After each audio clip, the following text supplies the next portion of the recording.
Buongiorno a tutti, ecco cominciamo. Good afternoon, we can start. Thank you very much for being here. We have many people here today and we are very happy. I would like to introduce to you Christian DUSTMANN. He is a labor economist. He is the director of CREAM and also president of the European Society of Labor Economics. CREAM is an independent center for research and analysis of migration. My name is Paola Pica. I'm a journalist and I work at Corriere della Sera daily.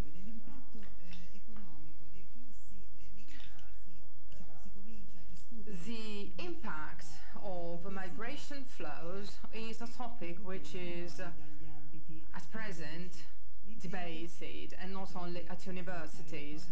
The intent is, of course, that of shedding light on reality and dissipate ungrounded concerns, if any.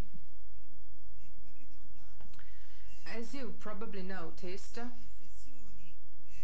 here at the festival we have several sessions on the very topic of migration. And some maintain that this is an epoch-making crisis, a veritable threat for the Eurozone, as was the case with the debt crisis in 2012. And Professor DUSTMANN certainly will tell us whether these ideas are correct or not. Certainly, there is in general concern, and there are worries in America and also in Europe about the fact that we have migrants stealing away jobs from the natives. Or there is a fear that wages may be reduced by the very presence of migrants. Several studies actually testify to the fact that it is not so, and Professor DUSTMANN was one of the very first ones to evidence that it was not so. At the time, it was the focus was on community migrants. And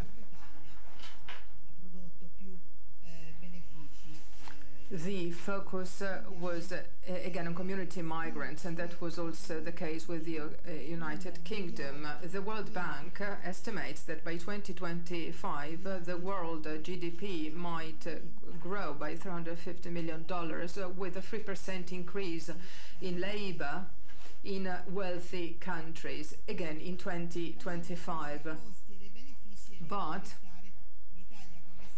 when talking about costs and benefits, we know that in Italy, worries actually concentrate on the fact that we cannot host so many refugees, and there is an increasing concern on our capability of rescuing human lives.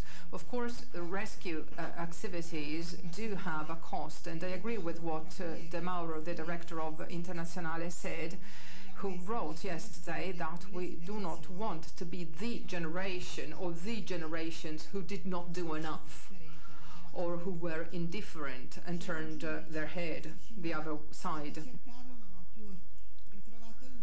I can't actually remember the name, but a judge from Sicily said that it would cost less to send the military ships to go and take migrants and bring them to Italy than providing assistance to them at sea.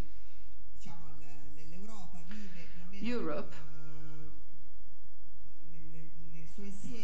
as a whole, experiences a paradox, which is that of a demographic crisis, while at the same time fences and walls are being built to stop migrants and prevent them from entering our countries.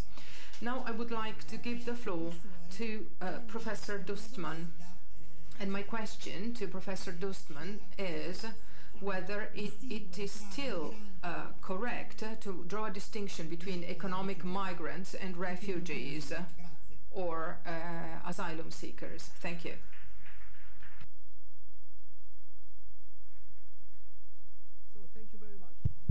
Grazie mille. È un vero piacere per me essere qui oggi. E voglio quindi innanzitutto ringraziare gli organizzatori di questo festival che mi ha veramente colpito moltissimo, in particolare grazie a Tito Boeri per avermi dato l'opportunità di parlarvi qui oggi.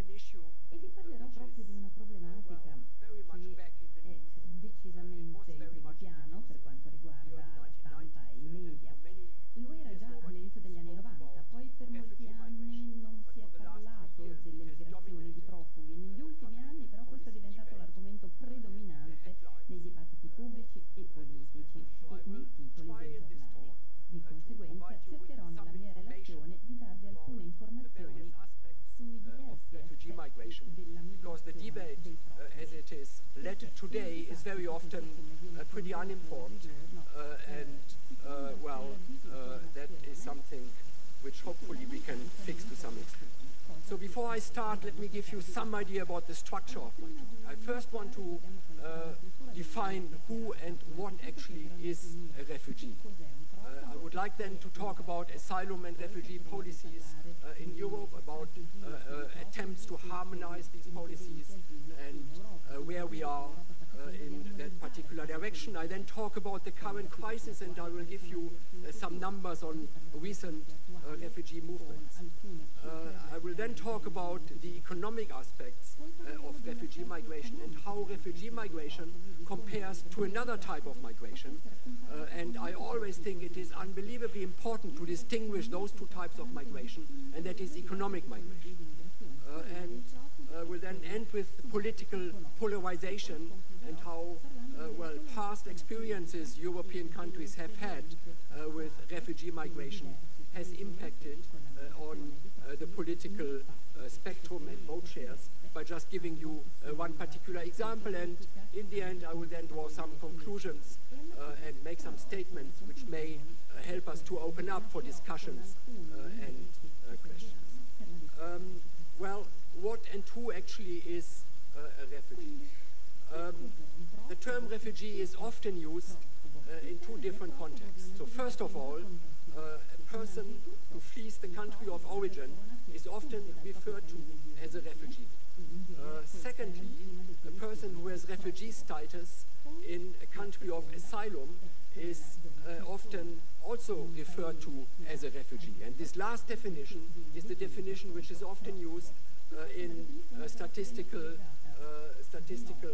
numbers we are seeing in national statistics in our country. So in between these two stages, the person may apply to get granted asylum status. To look at that in a graphic diagram, somebody who flees the country of origin is by definition a refugee. However, he is not a refugee in the sense from the perspective of the destination country. That person will then go to a particular country and ask for asylum in that particular country. The country will look at the claim and will decide that claim. So on average, about 18 to 20% of claims are decided positively in Europe today. That person then obtains refugee status if the claim is decided positively and is referred to as a refugee. If the asylum application has been unsuccessful, the asylum claim is rejected, and ideally that person should go back to his home country, but not always, as I will point out in a minute. Now, what is actually the basis for how we think about refugees today? Now, as a result of humanitarian disaster we have seen in the Middle East, we had a large flow of people coming to our countries. And the countries of the European Union and many other countries around the world are signatories to the 1951 Geneva Convention for Refugees. And that convention commits countries to give asylum and decide on the refugee status of people who are persecuted for reasons of race, religion, nationality, membership of a particular social group or political opinion. Now you will see in this definition there is not displacement because of war. And that is very important. For instance, during the Bosnian crisis, refugees who went to Germany from Bosnia were not considered to be refugees under the Geneva Convention, but they had some intermediate status.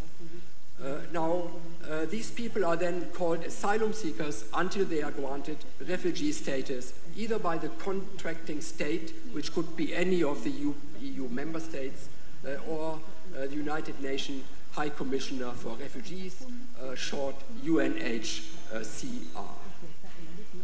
What does the Geneva Convention for Refugees, and in the following slides I will simply refer to that as JCR, say about refugee status? Well, there are three important provisions in the Geneva Convention. The first definition is the definition of a refugee or asylum seeker, which is the quote I have just read out to you on the previous slide.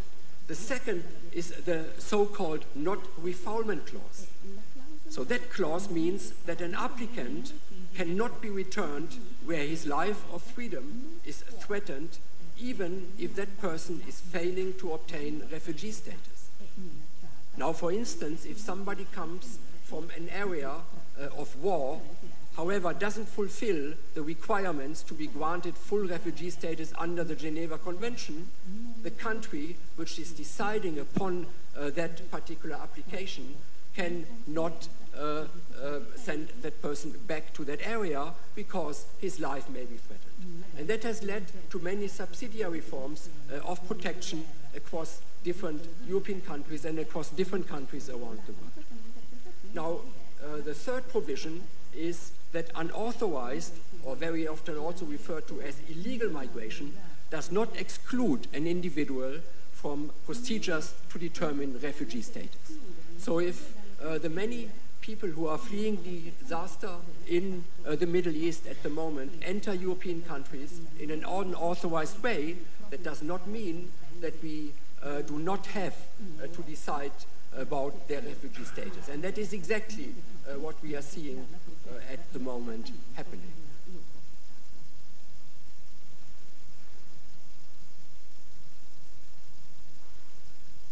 So that is the entry. What about longer-term solutions? Well, the Convention has not much to say about it.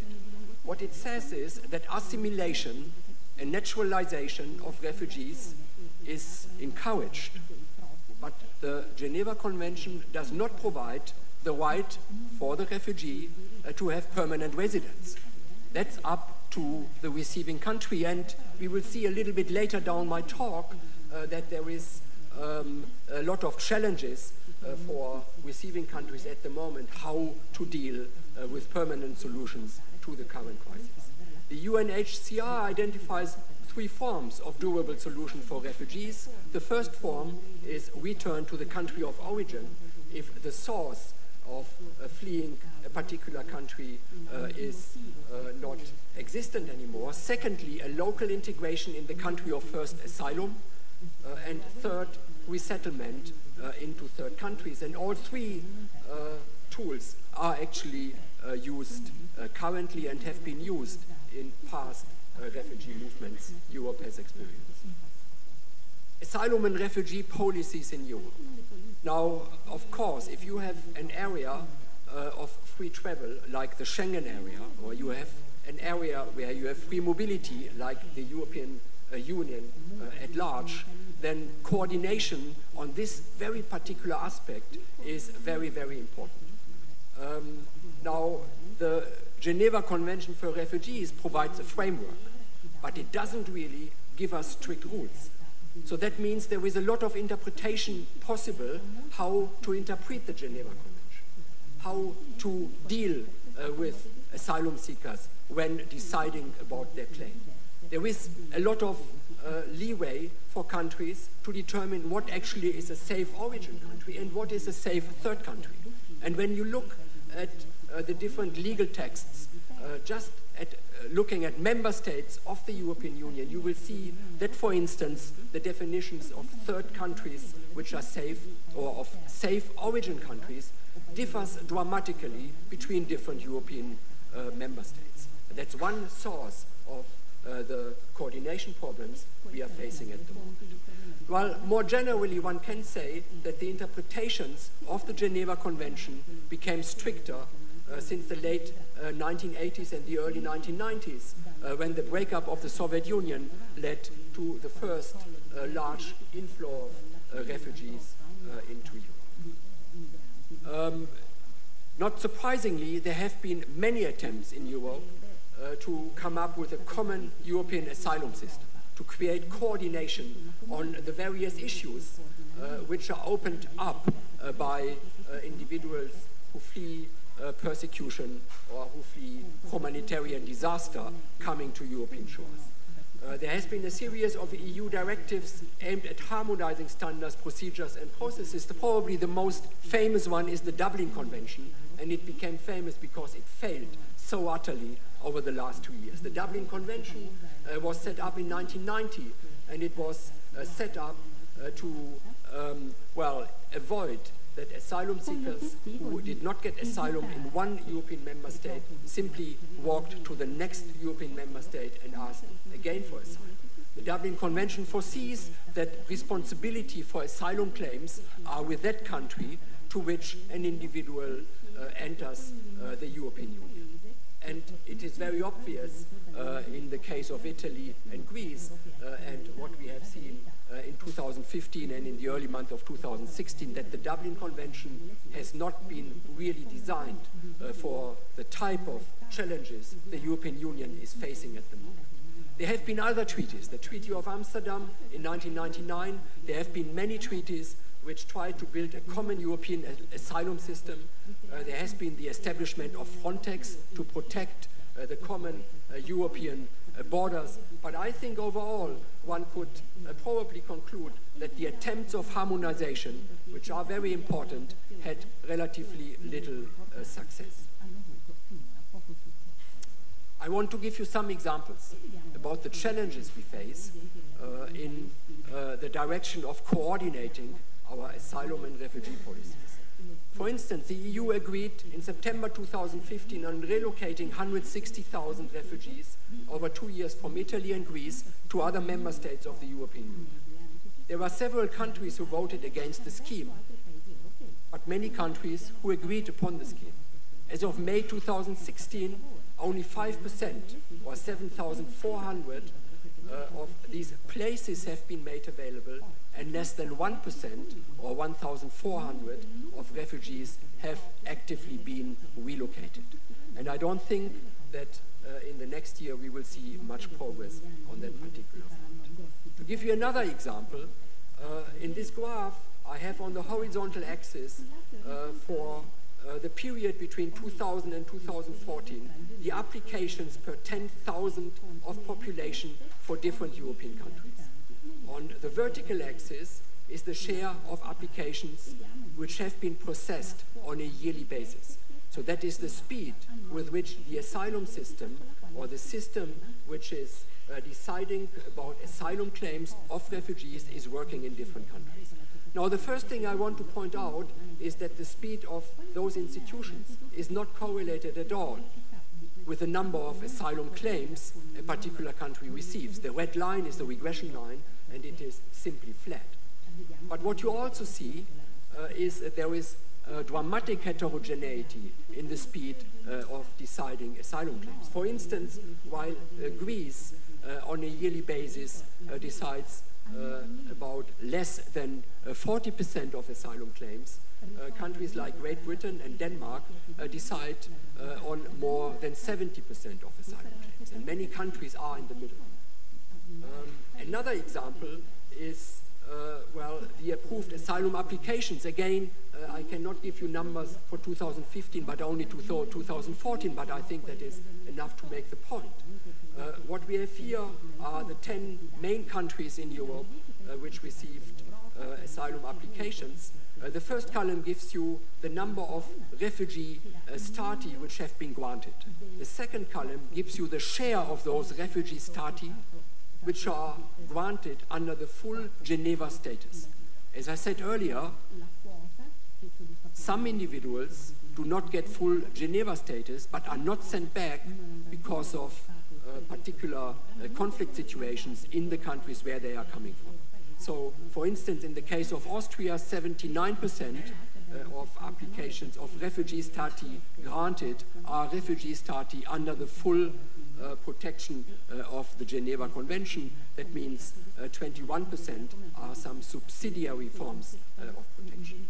Now, you see dramatic differences between countries on that particular number. Overall, Italy has granted about 17% of all refugee status which were granted under the full protection of the Geneva Convention, while that number has been 90% for United Kingdom. You may now say, well, that is maybe due to Italy receiving different refugees. In the last column, I'm giving you the share of Syrian refugees with full Geneva status. And again, while the United Kingdom granted 97% full protection under the Geneva Convention, that is only the case for 10% for Sweden. So large heterogeneity in the way the Geneva Convention or the text of the Geneva Convention for immigrants or for refugee immigrants from particular parts of the world is interpreted in different member states. And of course, that is in the times of social media something which is transported very quickly to refugees, and is one reason why there are particular preferences for particular countries in refugee populations. Now, another example are the recognition rates. On the horizontal axis, here is again the share of applications cleared, which was on the vertical axis in one of the previous diagrams. And on the vertical axis this time is the recognition rate. So in the case of Greece, for instance, the recognition rate is pretty low. It's about 3%, while in the case of Great Britain and Denmark again, it is just under 20%. So this is the rate of asylum applications which are granted some form of refugee status or subsidiary refugee status. Large differences across different European member states. So I could go on, but I think you get the basic message. So at the moment, the way the Geneva Convention is interpreted in different member states is quite dramatically different. If we want coordination and if we want to make progress on harmonization, we have to address these differences. I come back to that a little bit later. So the current crisis. This is not the first refugee crisis we have. The first really large refugee crisis was initiated by the Potsdam Agreement after the Second World War, which basically withdrew the borders of Europe, unfortunately also the borders of many Asian countries, which led to conflict in those countries. And because of that, we had large movements of large populations in Europe. So in the case of Germany, for instance, in the years from 45 to 50, in particular 45, 46, about 15 million Germans were leaving areas which were formerly Germany, became then Poland or parts of the Soviet Union, and moved westwards. The second larger refugee crisis was after the breakup of the Soviet Union and the fall of the Berlin Wall in the 1990s. Europe was very heavily affected by that, by the political upheaval in the southeast and in particular in the Balkan region. So Yugoslavia broke up and we had a number of local conflicts in that area which were very violent and very created large displacement. So overall about 2.7 million people were displaced by the mid-1992s from the Balkan region, of which over 700,000 sought asylum in European member states, 400,000 alone in Germany. And they received a status which was what I would call a subsidiary status. They didn't receive the full refugee status under the Geneva Convention because they were not fleeing persecution, but they were fleeing war zones. A very large part of these refugees, about 85%, were resettled in the years after the conflict had abated. Now, what is the difference between the Balkan crisis in the early 1990s and today? Well, those of you who remember that period will remember the unbelievable optimism which gripped Europe after the fall of the Berlin Wall. The prospects of an economic future which was wide for everybody was there to grab. Everybody was optimistic, and there was a very strong belief in European integration and the European Union overall. The problems we had in the Balkans were considered as a European problem. They were a problem with which Western countries had to deal, and where Western countries had, in the end, the means to end the conflicts. And that is what happened.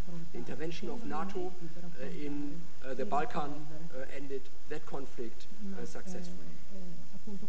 Migrants were culturally relatively similar, and they came in smaller numbers. Today the situation is very different. Today, of course, the numbers are larger. The political context is a very different one. We have a European Union which is weakened by economic turmoil. After the economic crisis of 2008, many countries haven't got a grip on their economic direction, and economic reforms are still pending. It is far larger and far more heterogeneous than it was in the early 1990s. And most importantly, it is riddled by political populism. Political populism, which I believe is not related necessarily and foremost to migration or the refugee crisis. It is related to economic problems and economic disappointment in many countries, but the refugee crisis puts basically oil on that particular fire. It restricts many countries from doing what they would probably otherwise do. And I can give you many examples, and probably you have many examples yourself. Now, the other important aspect is that Europe has very little influence on the sources of the crisis.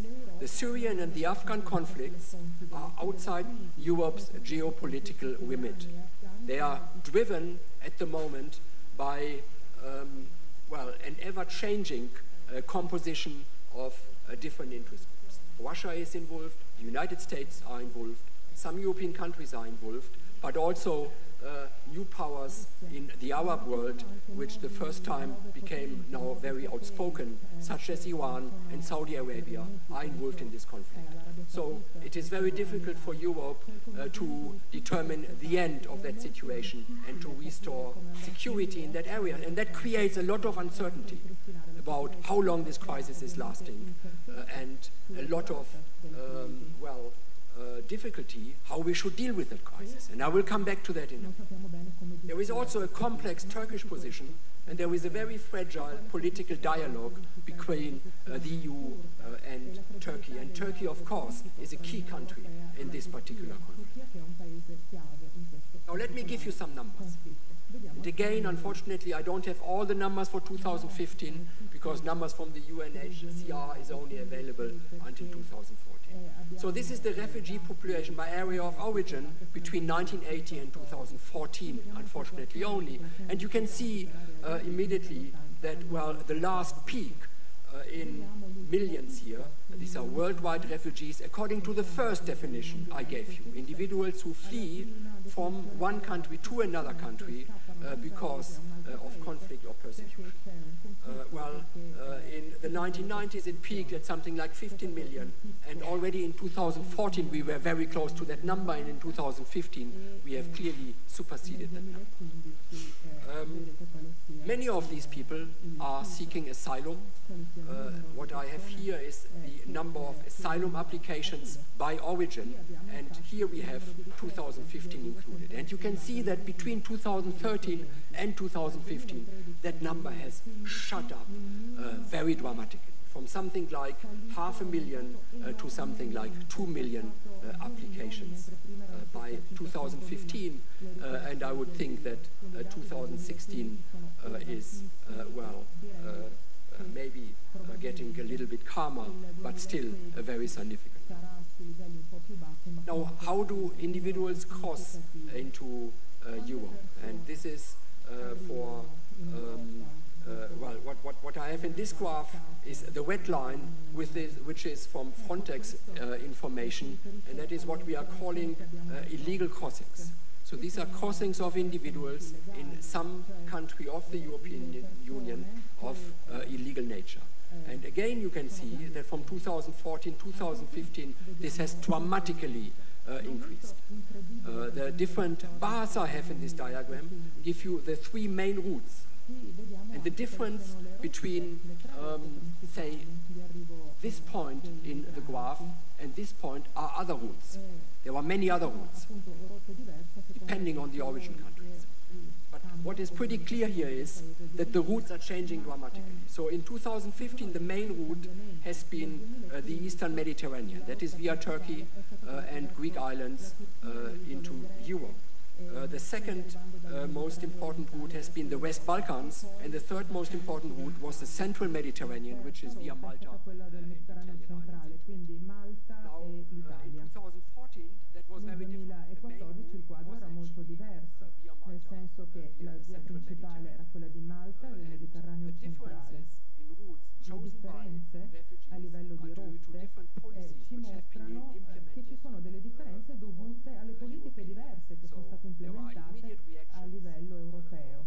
Questo significa che le rotte, diciamo così, reagiscono subito ai cambiamenti di politica da parte dei paesi europei. Vediamo sempre gli arrivi clandestini, quali sono i paesi di origine. Abbiamo innanzitutto la Siria, l'Afghanistan e l'Iraq. L'arco di tempo è dal 2009 al 2015, circa 1 milione di persone sono arrivate dalla Siria e poi segue l'Afghanistan e, come dicevamo, l'Iraq è al terzo posto. La cosa molto interessante è l'ultima colonna che ci indica da quanti anni il paese è tra i primi 10 paesi di origine dei clandestini e al massimo si può avere 7 come numero, quindi l'Afghanistan è stato nella lista per 7 volte, quindi al massimo. Questo significa che il conflitto è stata una fonte continua di migrazione illegale da parte del paese. Invece il conflitto siriano è diverso perché è relativamente nuovo e quindi il rapporto dal 2009 al 2015 è più basso e addirittura è aumentato dall'inizio di più di 1000 volte, quindi meno anni ma un aumento drammatico e molto molto aumentato, diciamo così.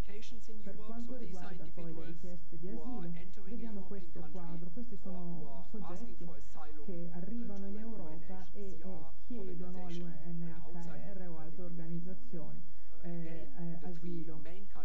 E anche qui abbiamo la Siria, l'Afghanistan ai vertici della classifica e poi ci sono Serbia e Kosovo. Per quanto riguarda la percentuale di richieste totali coperte dalla Siria, il 17% circa, l'Afghanistan è sempre stato presente nei primi 10, anche in questo caso, anche in questo elenco. Quindi non soltanto in relazione agli arrivi illegali dall'Afghanistan, troviamo sempre l'Afghanistan, ma anche in relazione al numero delle richieste di asilo. Qui vediamo invece le richieste totali di asilo tra il 2009 e il 2015 per paese, e qui abbiamo la Germania, quasi 1 milione, la Svezia quasi 500.000 e poi al terzo posto abbiamo la Francia. Vorrei attirare la vostra attenzione a proposito di questo grafico, e abbiamo, dicevo, soltanto questi dati del 2009, vorrei attirare la vostra attenzione sulla popolazione di rifugiati in questi 3 paesi. In Svezia abbiamo queste percentuali e sono espresse in migliaia, 80.000, 87.000. Naturalmente adesso avremo una cifra più alta, ma la cosa che interessa confrontare è quello che succede nei paesi che sono vicini alle zone di conflitto. La Turchia, la Giordania, l'Egitto, il Libano. Per quanto riguarda la Turchia, nell'ultimo anno abbiamo avuto 1,7 milioni di migranti su una popolazione non altissima, quindi la percentuale è del 2,3%, molto più alta che in qualsiasi altro paese europeo, inclusa la Germania. La situazione in Libano è drammatica. Praticamente una persona su 3 che oggi vive in Libano è un profugo dalla Siria, e questo ha delle ripercussioni economiche drammatiche. Questo vale per tutti i paesi che confinano con la zona del conflitto, ma non sono soltanto conseguenze economiche, ma anche politiche e sociali. Il vero peso e fardello è sulle spalle di questi paesi, questo non dovremmo mai dimenticarcelo. E sono paesi che non hanno causato il conflitto in atto. Ora consideriamo anche gli aspetti economici della migrazione. Come dicevo all'inizio, dobbiamo stare attenti con le definizioni,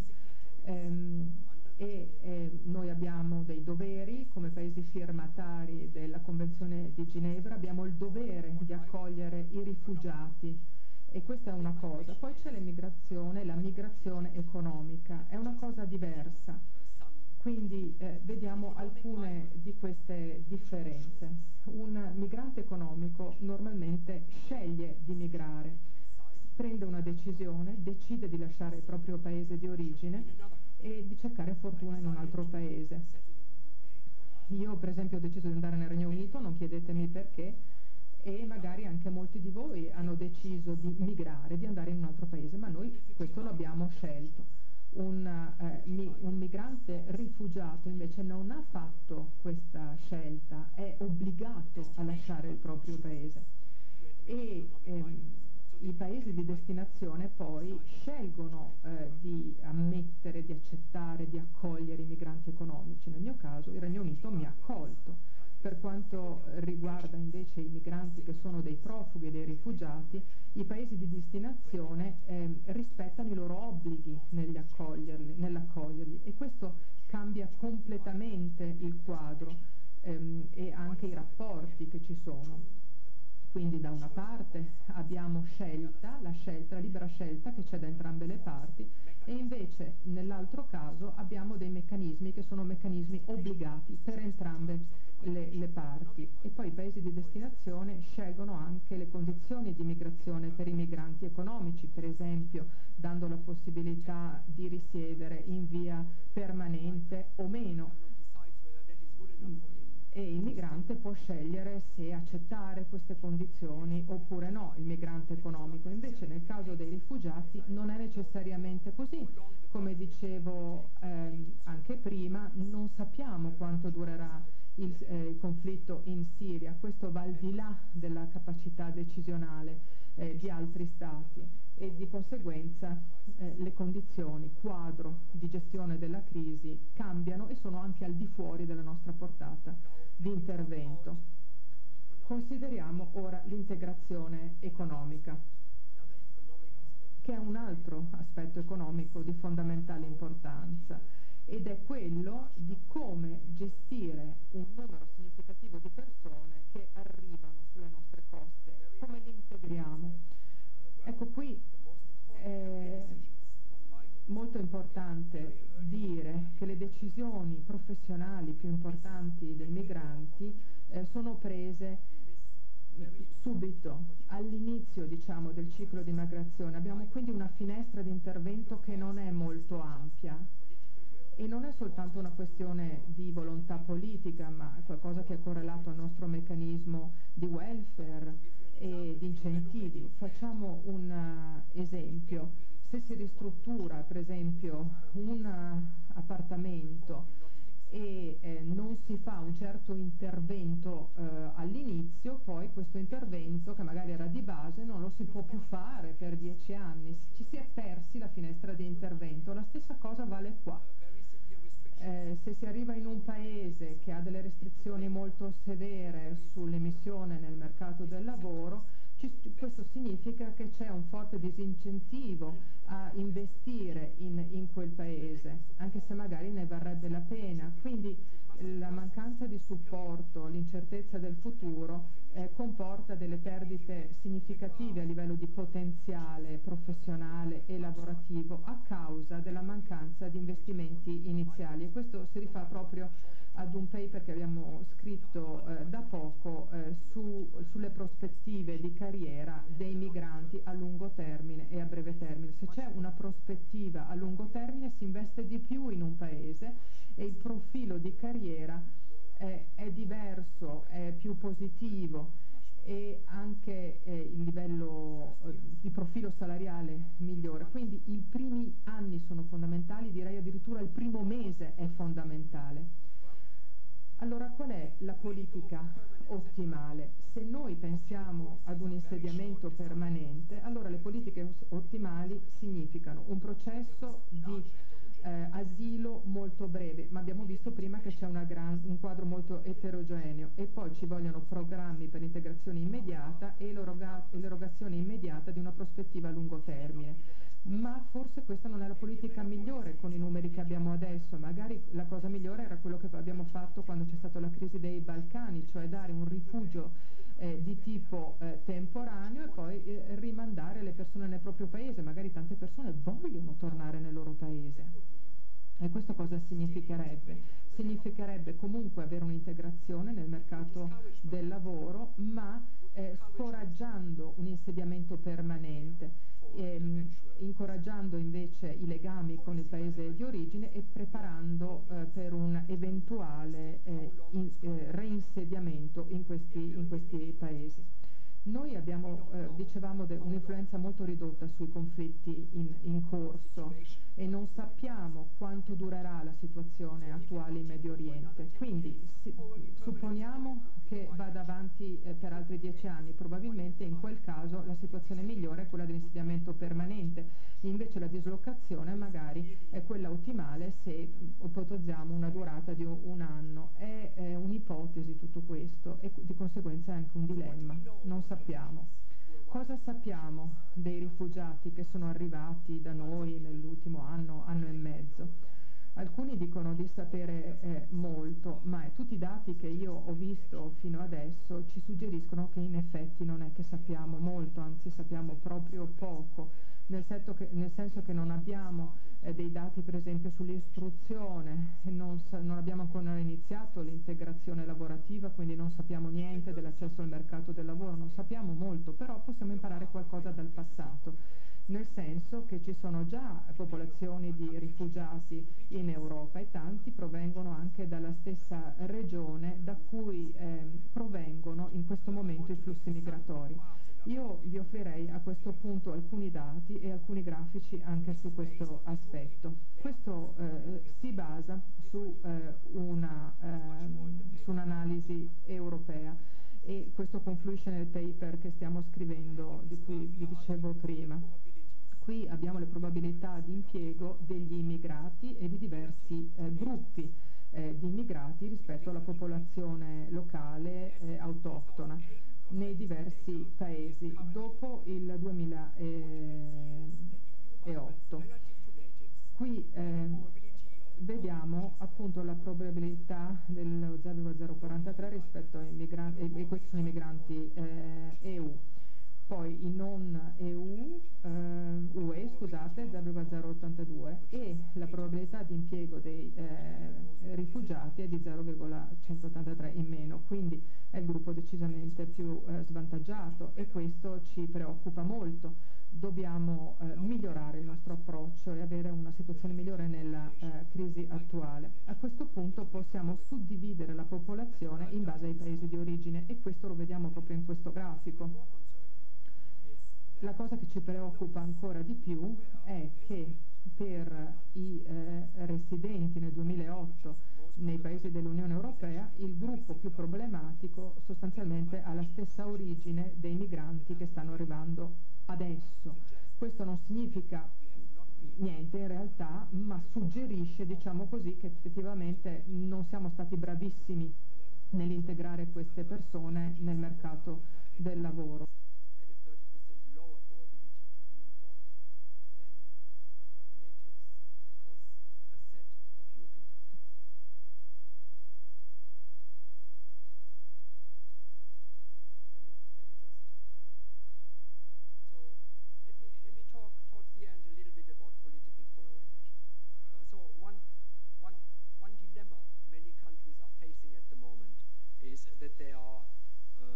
pursued by populist parties.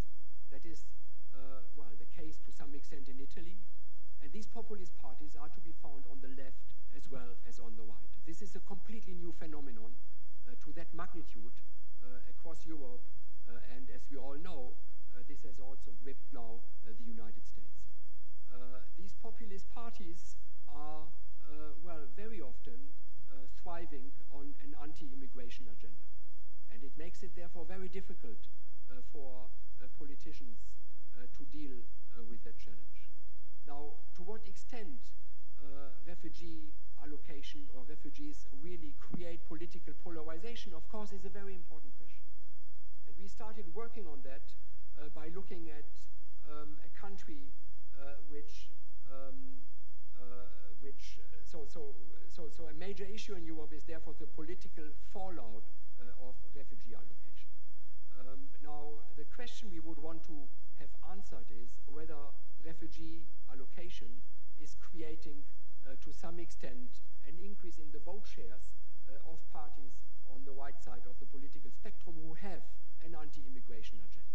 To answer that question is unbelievably difficult because immigrants, in particular refugees, are usually not going into areas where right-wing political parties are very strong. So what we have used here is an allocation policy in Denmark, where between 1987 and 1998, refugees have been randomly allocated to different municipalities. And we have, that went over 3 parliamentary elections and 3 municipal elections. And what I'm showing you now is how that has affected the political vote share in those different regions. And this graph is for the 95% rural areas. I can't pronounce the R, so that's R-U-R-A-L, okay, rural, not urban, areas in Denmark. And what you can see is there is very clear evidence for polarization. So the allocation of refugees, a 1 percentage point increase in the allocation of refugees to a particular municipality led to an increase in the vote share for anti-immigration parties by more than 1%. Given that these parties only received about between 6 and 8%, this is quite a large effect. On the other hand, at the left side of the spectrum, parties have been losing. Now, these are the 95% rural municipalities. Let's compare that to the urban centers. If we do that, the picture is completely different. In blue, again, I have the rural areas. In red, I have the urban centers. And what you see there is that allocation of refugees had rather the opposite effect. It decreased the vote share for anti-immigration parties, and it increased the vote share for center-left parties. Now, why that is something we are exploring at the moment. But what is the message here is that different regions within a country, and probably also different countries, have a different potential to absorb refugees. And that has to be taken very serious if we now talk about allocation mechanisms. So you will hear tomorrow a talk by a Spanish economist who will talk about a possible quota system where we can compensate countries who find it politically too risky to accept refugees. And there are a number of solutions by economists on the table. But what I want you to take from this here is the potential of absorption differs across areas in a country and certainly will differ across countries as well. So let me conclude. What do we learn from all that, or what do I take from all that? Well, first of all, I think in the future, and unfortunately we haven't learned very much from the second Iraq war, but I think in the future we should be much more cautious to avoid situations which actually create large refugee flows. While in the past, these refugee flows were confined to neighboring countries, this crisis has shown us that, well, for many reasons, social media, communication, and transportation, there is a large potential for people to actually arrive at our shores. So we have to avoid these situations in the first place. If they occur nevertheless, we need decisive restoration of security in those areas. And we need coordination, and we shouldn't be driven by political vanity, which I think has been partly responsible for the very long conflict we are seeing in parts of the Middle East. We need decisive and early support for temporary settlement of refugees, in my view, in countries close to the borders. So we have been, well, not just not very supportive with respect to Italy and Greece, but we also haven't been very supportive with respect to Lebanon, with respect to Turkey in the early days of the crisis in the Middle East. And that, of course, creates issues of the sort we are facing at the moment. Now, how do we deal with the crisis? Well, most important, I believe, is to secure Europe's outer borders, something from which we are, at the moment, still some steps away. We need quick decisions on asylum applications with possibly first filters at the outer borders of the EU. So the share of valid refugee claims is actually very low, as I pointed out before. So there is a lot of, there are many people who don't come for humanitarian reasons, but for reasons which have to do with economic necessities, which of course is also very important to be considered, but it doesn't fall under the Geneva Convention. And we need to coordinate policies. And as I showed you before, well, coordination at the moment is still in its very first steps. We need coordinated action that include agreed allocation mechanisms and declared common eligibility rules. If we don't have declared common eligibility rules, of course, if the father doesn't give you the chocolate, you just simply ask the mother. And that's not good in this particular situation. Perhaps it is achievable by a new institution with wide-ranging powers. I don't know. But in any case, what we need to do is we need to improve transparency, we need to improve information, and we need to reduce uncertainty. If we don't do that, we put oil on the fire of populist movements. And that is definitely not what Europe needs at this moment. Now, how we deal with refugees, in my view, the first objective should be resettlement, if at all possible. If it is unachievable in the short run, or if it is unachievable at all, we need decisive, incentive-based integration policies and labor market integration, which is coordinated between member states. So that means if we have different welfare rules, or if we have different possibilities of asylum seekers to actually look for work while they are still in the asylum process, and that is the case across different European countries, then of course the burden of refugee movements will be on some countries but not on others. We need quick reallocation mechanisms within the EU and within European countries. We need, in my view, pre-agreed compensation mechanisms, and we just have started to talk about them. We need coordination of transfer payments and labor market access across different EU countries, and equal labor market opportunities across countries of the EU. Now that, of course, is the most problematic aspect of all that. The problems are that many of the issues which have to do with refugee migration and have to do with coordination touch on compromises of countries' sovereignty. And sovereignty in probably the most sensitive aspect, and that is who is allowed to live in your country. We see that in the case of the UK, immigration and who is allowed to live and to work in the UK is probably the biggest issue in the current Brexit debate. So that makes this issue so difficult and so sensitive. Whenever we try to coordinate, we need to impose mechanisms on countries which, force giving up some of that sovereignty. And that can be quickly exploited by populist movements. Furthermore, many of the problems are inherently linked to what I think is the key issue in the European economic crisis, and that is rigid labor markets and institutions.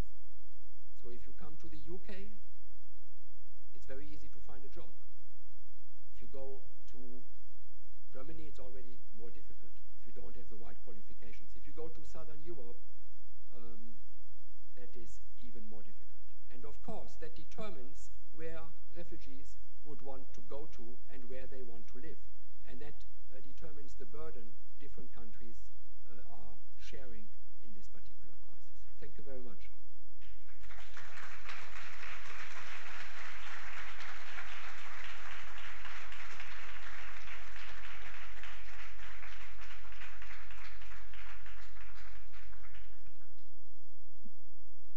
Abbiamo qualche minuto per le domande. Very well, we have a couple of minutes for questions, if there are any. Is there a microphone? E là, quei ragazzi.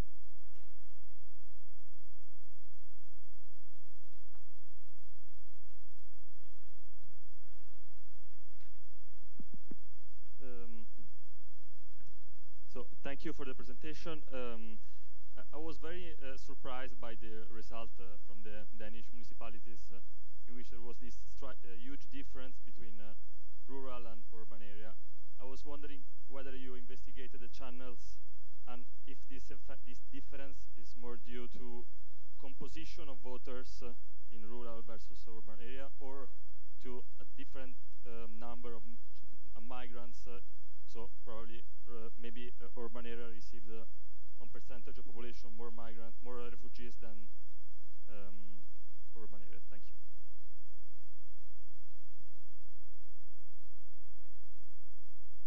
We collect some questions. Okay.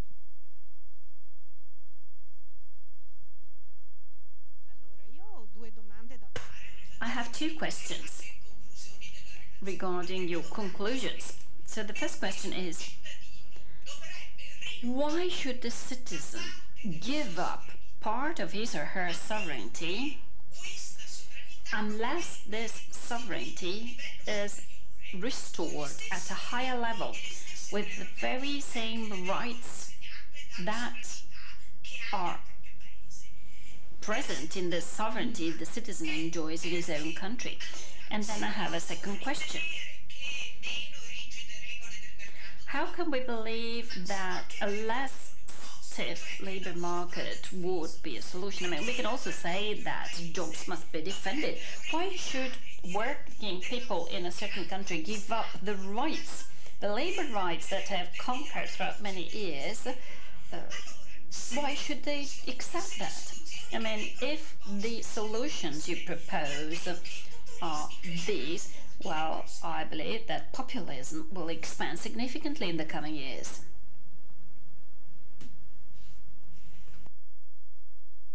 I think that your perspective is economical. I would like to ask you, why should not the countries be able to choose the refugees according to the anthropological and cultural characteristics of these countries? Why should we not give priority to Christians who are suffering in the Middle East? That's my question.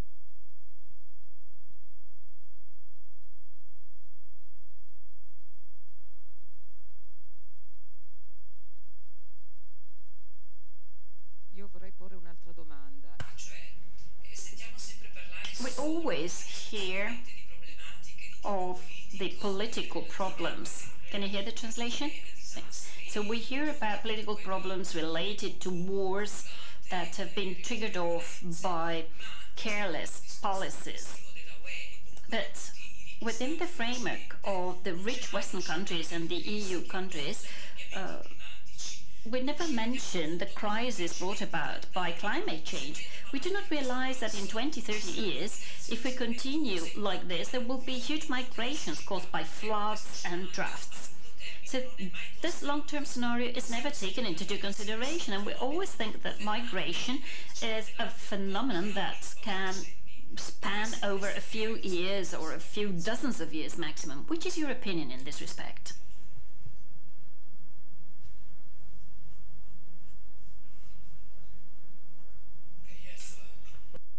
Well, you can already see from this, maybe in the second, okay, fine, yeah.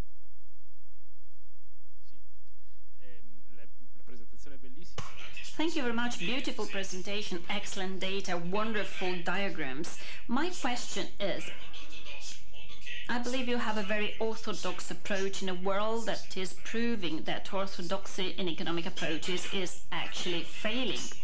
If you collect the data about the European Union, where we have the Liechtenstein with $170,000 as a per capita income per year versus southern Italy or Greece. In southern Italy, life expectancy has turned around with significant social and human catastrophes.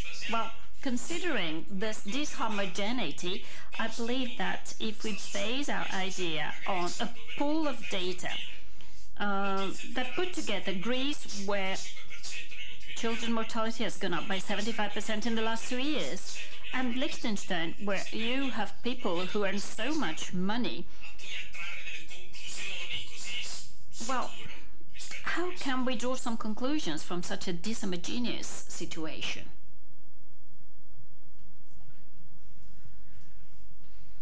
Thank you very much for all these excellent questions, and I hope I understood them correctly. Now, one thing the 5 questions which were asked are showing is that the opinions and views on the current crisis are very heterogeneous.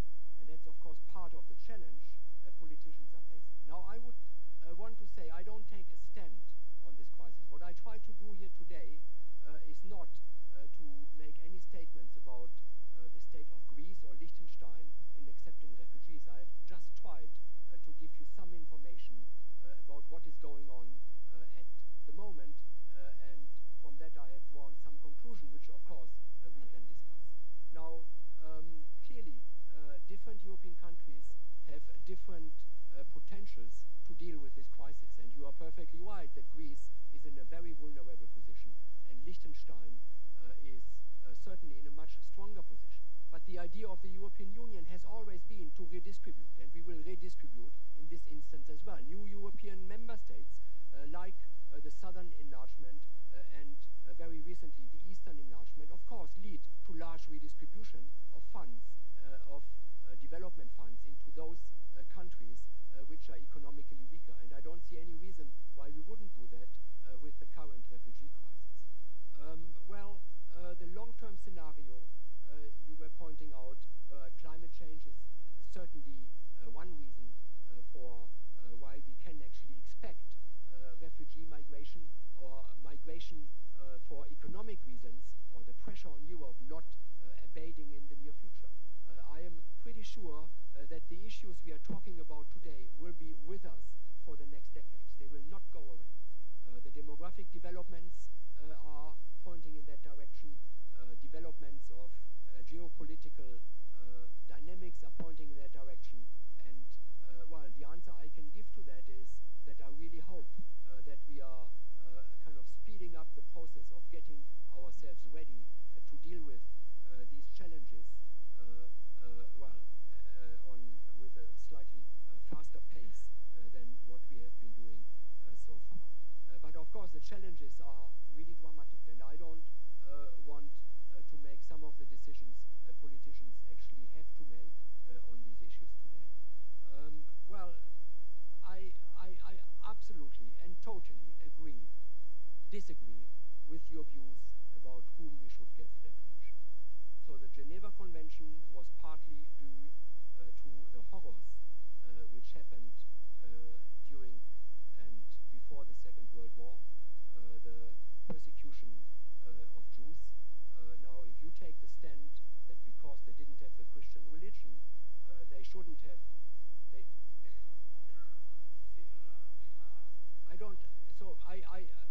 Okay. So here we can have different views on that. For me, a human being is a human being, and I don't make a difference if a human being.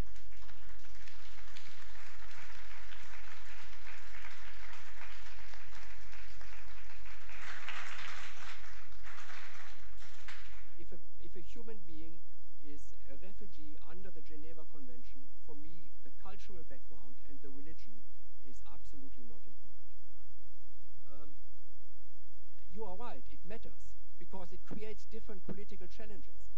But the solution you propose is that we interpret the Geneva Convention differently for individuals with different cultural backgrounds. The solution I propose is that we find political solutions to that particular challenge, but we apply the Geneva Convention to everybody, regardless of religion, regardless of race, in exactly the same way.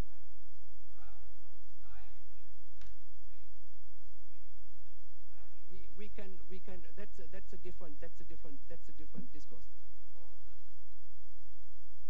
So there was the question on sovereignty. Unfortunately, I only could kind of listen to that well, I mean, I'm living in the UK for many years, and I've lived in Italy, and I've lived in Germany. Sovereignty is something, and I don't take a stand on that. I may agree with you. I don't take a stand on that. All I'm saying is that sovereignty of countries with respect to who lives in the country is seen as very important by the citizens of countries. I just described that. And we need to take that into consideration. So that means that migration, more generally, and refugee migration, more specific, is creating particular non-economic based dynamics in the way individuals form attitudes towards policies which are very important to consider. To give you an example, when the small Kurdish boy was found on a Turkish beach, I think you remember last year in, I think it was October or September, there was a wave of empathy across European countries, and in particular in Germany, towards refugees coming from Syria. This led to a political optimism in Germany, how we can deal with this crisis, which I thought at that moment already was a little bit out of place. When we had the events in Cologne, which probably didn't even have much to do with refugees, the whole thing changed completely. The attitudes towards that crisis changed completely. So there is a high volatility of populations in EU member states when it goes towards migration and refugee migration. And I think that has to be taken into account by politicians when they make decisions. And in order to reduce that volatility, we need to reduce uncertainty, we need transparency, and we need to inform people and to give people the idea that actually their governments are in some way still in charge. And I think that is very important to avoid populist movements and the rise of populist parties. The first question was on Denmark. Now, this is something which is still very much a work in progress, and it is certainly on our agenda to look for the different reasons. But to give you a number of other examples why that hasn't really surprised me. So in the UK, the area where we have a very high share of migrants is London. So close to 40% of people living in London are born in a different country. At the same time, the possibility of UKIP, the UK Independence Party, who also wants a very strong anti-immigration agenda, in London is dismal. So they don't get vote shares, but they get vote shares in areas where actually migration is not a big issue. So the rhetoric of these parties is perceived, I think, differently by populations in different parts of a country. Why actually that is something which we really have to understand better, but it suggests that the potential of absorption may be different across countries. And coming back to your point, Liechtenstein may find it probably easier to give refuge to a certain percentage of their population than Greece does because of economic circumstances.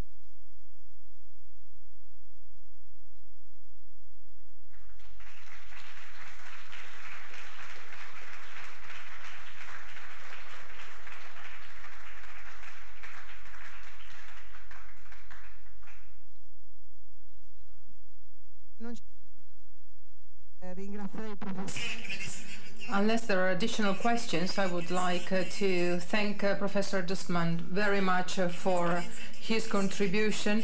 He has been extremely interesting and transparent as well, and we all know how important it is to discuss based on transparent information.